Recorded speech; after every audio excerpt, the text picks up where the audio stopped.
was it 2 weeks ago or so, I asked you about the death of shortly after being in Israeli custody of an American citizen, an elderly Palestinian American citizen.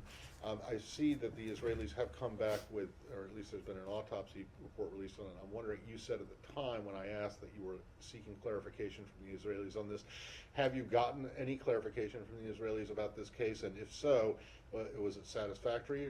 Is this a done deal for you guys, or are you continuing to raise it? Matt, you've heard us express our condolences. As I mentioned, we sent our heartfelt condolences to the family of this American citizen.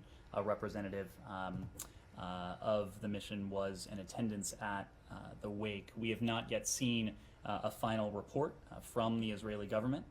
We took note of the disturbing media reports regarding the circumstances of his death, and we continue to support a thorough investigation into those circumstances. We welcome receiving additional information as soon as possible. All right, and then just the other day I asked you about, well, I'll just start with this. Is the hold or the suspension of the $130 million in dollars in foreign military financing for Egypt still in place?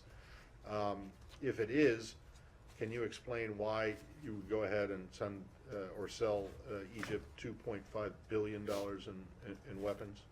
Matt, there has been no change in the status of that hold. As you know, in September of last year, the Secretary decided that we would hold $130 million in U.S. security assistance to Egypt, pending specific actions related to human rights in Egypt.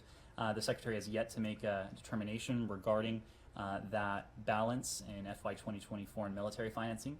As you heard me say the other day, we believe that continued progress when it comes to human rights would only strengthen our bilateral relationship with Egypt.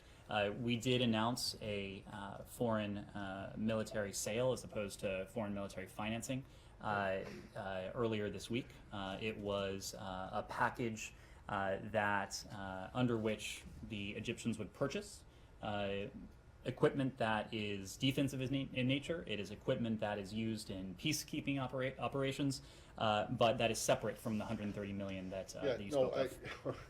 Okay, but I mean, do you not see any kind of contradiction here, any inconsistency in withholding what is essentially a minuscule amount of money in foreign military financing, and then allowing the sale of hundreds of times more military equipment to the Egyptian military? Well, you just noted one of the distinctions yourself: the difference between financing and a foreign military sale. So the Egyptians are purchasing okay. a so large every share. single dollar that they're using for this $2.5 billion is Egyptian money. None of it is U.S. money or incentives or anything like that. I don't have a full breakdown for you, but as I understand it, it is largely a sale to our Egyptian partners. Well, okay, fine, but you still, there are still requirements that are supposed to be made, supposed to be in place for military sales. Like, you wouldn't sell $2.5 billion worth of military equipment to Belarus, right? Obviously, Egypt is not Belarus, but do you not see an issue with withholding $130 million in foreign military financing and then just selling an astronomical amount more than that in military equipment? You don't see any contradiction? My answer to you on this remains the same. All this right. is the difference between foreign military financing and foreign military sales. What you're referring to in the context of $130 million is security assistance that otherwise would have gone to our Egyptian partners. That is still withheld pending a determination from the Secretary of State regarding progress when it comes to Egypt's record on human rights. Human rights is an issue that we consistently, in every opportunity, discuss with our Egyptian partners. Secretary Blinken has discussed it with President Sisi. President Biden has discussed it with President Sisi. Secretary Blinken routinely discusses it with Foreign Minister Shukri. Last thing, some members of Congress are complaining to the State Department that they're complaining that the State Department is withholding or forcing the Department of Energy and the Department of the Interior to withhold documents relating to the negotiations or the renegotiation of the Free Compact, Association of Free Compact, the Marshall Islands agreement. I know that you're going to decline. You won't comment on congressional correspondence. So I'm just going to make a public request right now that why are these documents not being made available to Congress? This has to do with a nuclear legacy.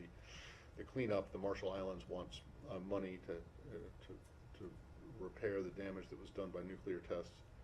Why are these documents not being made available to, or why is the State Department stopping DOE and DOI from releasing these documents to members of Congress?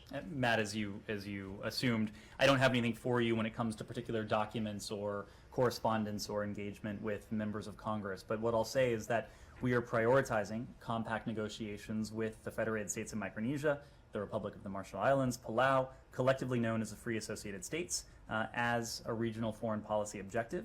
We believe that we can enhance our broader bilateral relationships by negotiating agreements related to U.S. economic assistance and access to certain U.S. federal programs and services, which are set to expire after fiscal year 2023 for the Marshall Islands and the Federated States of Micronesia, and for FY 2024 when it comes to Palau.